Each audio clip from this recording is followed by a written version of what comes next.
Hello, gorgeous! Welcome to my mini vlog. Kaya naman, samahan niyo ako sa mga kaganapan ko as crocheter ma'am. Maaga nga pala akong nagising ngayon compare sa mga dati kong bangon. Nakaplano kasing maglalaba ako ng damit ng bebe kes ko ngayon. Kaya naman, kailangan nating magsipag-sipagan. Kahit kulang pa tayo sa tulog, wala tayong choice. Dahil para kanino ba tayo bumabangon? Para po sa mga labahin nating hindi pa nalalabhan. Hindi ko na nga pinakita sa inyo yung paglalaba ko at baka i-judge nyo pa ako. Charis. Kaya naman sinampay ko na lang sa labas pagkatapos ko. Etong ang aso namin nagpaalam pan lumabas kaya pinalabas ko na rin. Hindi ka kasi tatantanan niya ng tingin kapag hindi mo siya pinalabas. Pagkatapos nga ng labahin, ito namang tiklupin ang inasikaso ko. Nakakahiya naman kasi na inuunti-unti ko na sa sampayan, hindi ko pa natitiklop hanggang ngayon. Kaya naman hanggat hindi pa siya nauubos, tiklupin na natin at nakakahiya naman. Kahit sa kunyari na lang masipag tayo. Dahil kasi dito sa pagbablog napipilitan tayong kumilos. May mai-content lang. Kaya naman kahit hindi talaga tayo masipag, napipilitan tayo mga kayarn. Kaya naman wala tayong no choice kundi gawin na lang yung mga dapat nating gawin. May ipapaship nga din pala akong order ngayon. Kaya naman samahan nyo na rin akong ipack ito. Ito nga pala yung order ni Ma'am Mary na dress for 3 months old ng kanyang baby. Nagsiset up nga rin ako dyan for packaging video. Para meron din akong proof na pinako na yung order ng ating customer. And syempre para sa content na rin. Sineset up ko nga dyan sa baba yung background ko pero hindi ako nasasatisfied. Kaya naman ililipat ko na dito sa taas ng printer para maganda-ganda rin yung background. Inayos ko na nga rin pala yung box na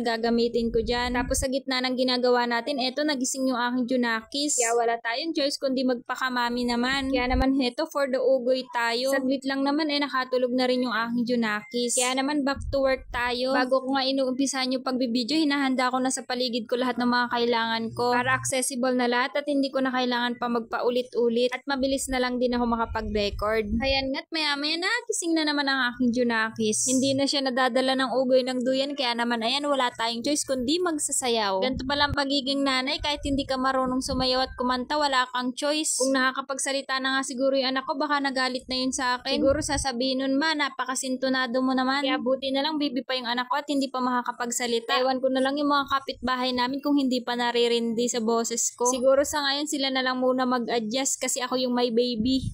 Anyways, eto na nga tayo sa pagpapak, bumalik na tayo. Dahil meron na nga tayong sticker nalagyan na natin itong ating pinapak. Ganyan lang ako kasimpleng mag-packaging video. Hindi ko na masyadong ine-emehan pero maganda naman ang quality niyan. Simple lang yung mga video ko pero kahit papano naman may mga nanonood pa rin sa akin. Hindi ko na nga isineparate pa ng video itong paglalagay ko ng bubble wrap. Pero kahit damit lang yung ipapaship natin, binabubble wrap ko talaga yan. Para naman masigurado ko na safe talagang nakakarating sa mga customer ko yung mga pinapadala nating order nila. Share ko na nga rin pala sa inyo. Total may nagko-comment. 23 years old na po ako. May nag-comment kasi nakala nila teen pa lang ako. Maaga po akong nagka-baby pero hindi naman po sobrang aga. Feeling ko enough na rin naman po yung age ko para magka-baby. And sa point naman po na to ng buhay ko, kaya ko nang ma-provide lahat ng mga pangangailangan ng baby ko. Kaya naman don't bash me, Charis. Yun lang naman. Salamat sa panonood!